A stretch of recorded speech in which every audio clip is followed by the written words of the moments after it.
আপনাদের প্রত্যেককে স্বাগত জানাচ্ছি এটিএন বাংলা সংবাদে। আসসালামু আলাইকুম, আমি রাশেদ কাঞ্চন। আর শুরুতে ইউসিবি সংবাদ শিরোনাম।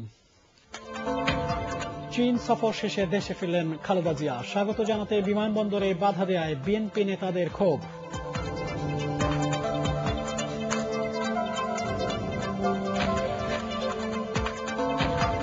যুদ্ধাপরাধীদের আশ্রয় প্রশ্রয় না দিতে বিরোধী দলের প্রতি 14 দলের আহ্বান। দক্ষিণ এশিয়ায় শান্তি প্রতিষ্ঠায় দারিদ্র্য দূর করতে কাজ করতে হবে বললেন প্রধানমন্ত্রী। জানুয়ারির প্রথম সপ্তাহেই বিনামূল্যে বই পাবে মাধ্যমিক পর্যায়ের সব শিক্ষার্থী, জানালো জাতীয় পাঠ্যপুস্তক বোর্ড।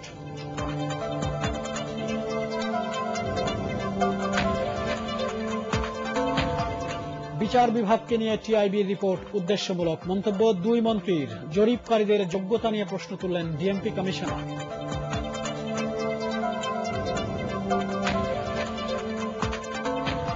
এবং শেয়ার বাজারের মতো হঠাৎ বেড়ে আজ আবার প্রায় অর্ধেকে নেমে এসেছে পেঁয়াজের দাম।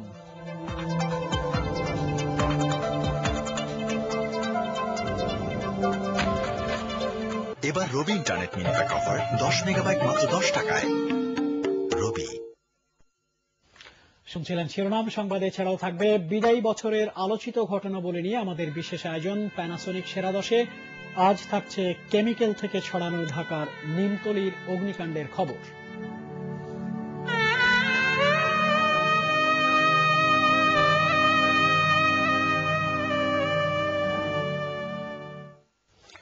এবার পুরো সংবাদ। বিএনপি চেয়ারপারসন এবং বিরোধী দলীয় নেতা বেগম খালেদা জিয়া 6 দিনের চীন সফর শেষে দুপুরে দেশে ফিরেছেন। তবে নিরাপত্তা বাহিনীর কড়াকড়ির কারণে শাহজালাল আন্তর্জাতিক বিমানবন্দরে বেগম জিয়াকে স্বাগত জানাতে না পেরে ক্ষোভ প্রকাশ করেন বিএনপি নেতারা। তারা বলেন, এর মধ্য দিয়ে সরকারের অগণতান্ত্রিক মনোভাবই প্রকাশ পেয়েছে। আবু দারদা জুবায়েরের রিপোর্ট। বিএনপি চেয়ারপারসনের দেশে ফেরা উপলক্ষে সকাল থেকে বিএনপি ও অঙ্গ সংগঠনের বিভিন্ন স্তরের নেতা কর্মীরা বিমানবন্দর সড়কে সমবেত হয়। দুপুর 12টার কিছুক্ষণ পর থাই এয়ারওয়েজের একটি নিয়মিত ফ্লাইটে বেগম জিয়া শাহজালাল আন্তর্জাতিক বিমানবন্দরে অবতরণ করেন। এ সময় বিমানবন্দরের ভিআইপি লাউঞ্জের প্রবেশ মুখে ছিল পুলিশ ও নিরাপত্তা বাহিনীর কঠোর নজরদারি। আর তাই দলের সিনিয়র নেতারা এবং বিএনপি দলীয় সংসদ সদস্যরা ভিআইপি লাউঞ্জে গিয়ে বেগম খালেদা জিয়াকে স্বাগত জানাতে পারেননি। এ ঘটনায় ক্ষোভ প্রকাশ করেন তারা। গত পরশু স্পিকার মহোদয় লিখিত আবেদন করেছে, সে আবেদনের প্রেক্ষিতে উনি গতকালকেই বলেছেন বিমানবন্দরে ভিআইপি লাউঞ্জে সরকার ও বিরোধী দলীয় মাননীয় সংসদ সদস্যগণ সমভাবে ব্যবহারের সুযোগ পেয়ে থাকেন।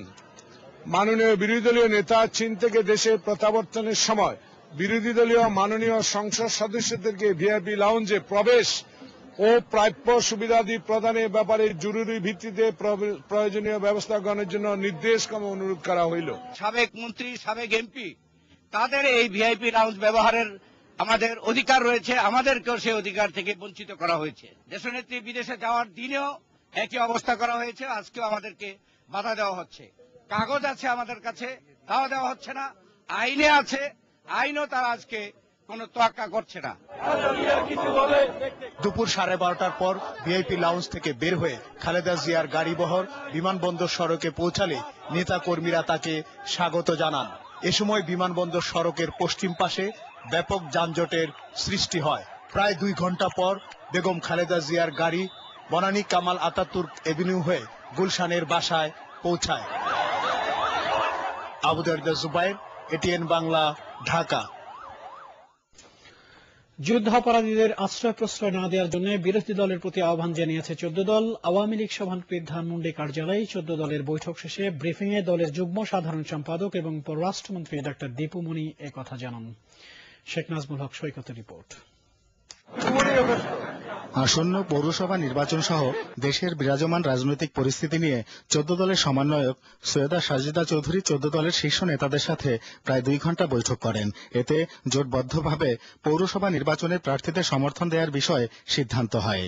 বৈঠক শেষে ব্রিফিংয়ে আওয়ামী লীগের যুগ্ম সাধারণ সম্পাদক ও পররাষ্ট্রমন্ত্রী ডাক্তার দীপু মনি সাংবাদিকদের জানান, যুদ্ধাপরাধীদের বিচার নিয়ে কোনো রাজনৈতিক প্রতিহিংসার অবকাশ নেই। মুক্তিযুদ্ধের মূলধারায় দেশকে ফিরিয়ে আনার জন্য এ বিচার এখন জনগণের দাবি। যুদ্ধাপরাধীদের বিচারের মাধ্যমে বিরোধী দলকে বা রাজনৈতিক প্রতিপক্ষকে নেতৃত্ব শূন্য করবার চেষ্টা করা হচ্ছে। এই যে অপবাদ দেয়া হচ্ছে সেটিকে প্রত্যাখ্যান করে বলা হয়েছে যে যারা যুদ্ধাপরাধী, যারা ঘৃণ্য মানবতা বিরোধী অপরাধ করেছেন তাদের বিচার এটি যে কোনো জাতির জন্য একটি জরুরি বিষয়, ন্যায় বিচারের স্বার্থে, আইনের শাসন প্রতিষ্ঠার স্বার্থে। এবং একই সঙ্গে 14 দল আহ্বান জানিয়েছেন আমাদের বিরোধী দলের প্রতি যে তারা যেন এই ঘৃণ্য যুদ্ধাপরাধীদেরকে তাদেরকে দূরে সরিয়ে দেন। ধর্মীয় মূল্যবোধের সাথে সাংঘর্ষিক না হওয়ায় সভায় শিক্ষানীতির প্রতি 14 দল সমর্থন জানায়। গত 2 বছরে সরকারের সাফল্য ব্যর্থতার বিষয়ে 14 দল খুব শিগগিরই সংবাদ সম্মেলন করবে বলেও জানান তিনি। আপনাদেরকে অনেক ধন্যবাদ। শেখ নাজমুল হক সৈকত, এটিএন বাংলা, ঢাকা।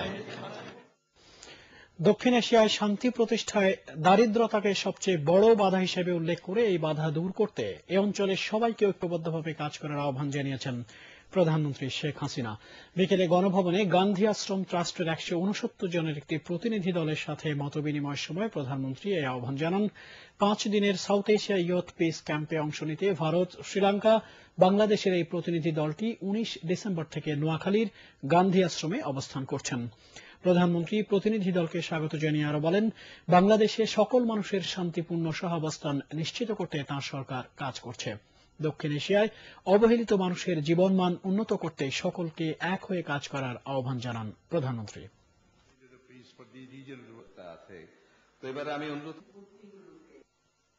এই শান্তি প্রতিষ্ঠার লক্ষ্যে আমাদেরকে এক হয়ে কাজ করতে হবে, যেন আমাদের এই অঞ্চলে সার্কভুক্ত দেশগুলি সকল মানুষ শান্তিতে থাকতে পারে। গান্ধীজি সবসময় অসাম্প্রদায়িক রাজনীতিতে বিশ্বাস করতেন, সকল ধর্মের মানুষের সমান অধিকারে বিশ্বাস করতেন। প্রত্যেকটা ধর্মের মূল বক্তব্য একটা অসাম্প্রদায়িক চেতনা। সাউথ এশিয়াতে বাংলাদেশকে আমরা একটা শান্তিপূর্ণ দেশ হিসেবে প্রতিষ্ঠা করতে চাই এবং আমাদের সরকার সেই নীতিতেই বিশ্বাস করে। বক্তব্য রাখছিলেন প্রধানমন্ত্রী। জানুয়ারির প্রথম সপ্তাহে মাধ্যমিক পর্যায়ের সব শিক্ষার্থী বিনামূল্যে বই পাবে বলে আশ্বস্ত করেছে সরকার। একই সাথে বইয়ের জন্য কোনোভাবেই কোনো টাকা কেউ নিতে পারবে না বলে জানিয়েছে জাতীয় পাঠ্যপুস্তক বোর্ড। আর গেল বছরের মতো কেউ কোনো কৃত্রিম সংকট তৈরির চেষ্টা করলে তাদের বিরুদ্ধে কঠোর আইনি ব্যবস্থা নেওয়া হবে। জাতীয় পাঠ্যপুস্তক বিতরণে গঠিত জাতীয় কমিটি সাংবাদিকদের সঙ্গে কথা বলছিলেন। মাহফুজ মিশুর রিপোর্ট। 2010-এর শুরুতে সরকারি পাঠ্যপুস্তকের কেলেঙ্কারি এখনো ভুলতে পারেননি অনেকেই। সে সময় জুন জুলাই মাসেও বই হাতে পায়নি অনেক শিক্ষার্থী। আর বিনামূল্যে বিতরণের সরকারি বই দিব্যি বিক্রি হয়েছে খোলা বাজারে। নতুন বছরে যেন সেই সব সংকটের পুনরাবৃত্তি না হয়, সেজন্য আগে থেকেই মাঠে নেমেছে সরকার। আগামী শিক্ষাবর্ষে প্রথম থেকে দশম শ্রেণী পর্যন্ত স্কুল, মাদ্রাসা ও কারিগরি বোর্ডের শিক্ষার্থীদের জন্য মোট যে 23 কোটি 22 লাখ বই প্রয়োজন, তার 83% ইতোমধ্যে শিক্ষা প্রতিষ্ঠানে পৌঁছে গেছে বলে দাবি সরকারের। আর বাকি বই ডিসেম্বরের মধ্যেই পৌঁছে যাবে। তাই বই পাওয়া নিয়ে উদ্বিগ্ন না হওয়ার পরামর্শ জাতীয় পাঠ্যপুস্তক বোর্ডের। প্রত্যেক শিক্ষার্থীর হাতে বই পৌঁছানোর যে মহৎ উদ্যোগ, সেই উদ্যোগ ব্যাহত হওয়ার কোনো সুযোগ এখানে আর নেই। সংকট সৃষ্টি হওয়ার কোনো স্কোপ এখানে আর নেই। আশা করছি যে 1 তারিখেই যেখানে যেখানে স্কুল খোলা থাকবে সকল শিক্ষার্থী পাবে। তারপরও বিভিন্ন অঞ্চল ভেদে বিভিন্নতা হয়, যেহেতু সেই কারণে বলছি যে উৎসবের এই আমেজটা আরো কয়েকদিন হয়তো সম্প্রসারিত থাকতে পারে, সেটা হতে পারে বড়জোর 1 সপ্তাহ। সরকার বলছে এবছর বইয়ের মান বেড়েছে, কমেছে ছাপার খরচও। বিশেষ করে প্রাথমিক পর্যায়ের বইগুলো অনেক বেশি শিশু বান্ধব করা হয়েছে বলে দাবি সংশ্লিষ্টদের। একই সাথে এসব বই নেওয়ার জন্য কোথাও কোনো ধরনের টাকা লাগবে না বলে জানিয়েছেন তারা। তবে কেউ কোনো ধরনের অনিয়ম করছে কিনা তাও সরকারের গোয়েন্দা নজরদারিতে আছে বলে জানিয়েছেন ডক্টর আক্তারুজ্জামান। এটি কিন্তু সরকারি ব্যবস্থাপনায় বিনামূল্যের বই, কেউ কোথাও কোনো পয়সা দিবেন না। এবং যদি এই ধরনের ঘটনা কোথাও ধরা পড়ে, সরকার এবং সংশ্লিষ্ট প্রতিষ্ঠান সেগুলোকে 0 টলারেন্সে নেবে। তাদের বিরুদ্ধে যে কোনো ধরনের ব্যবস্থা সরকার গ্রহণ করতে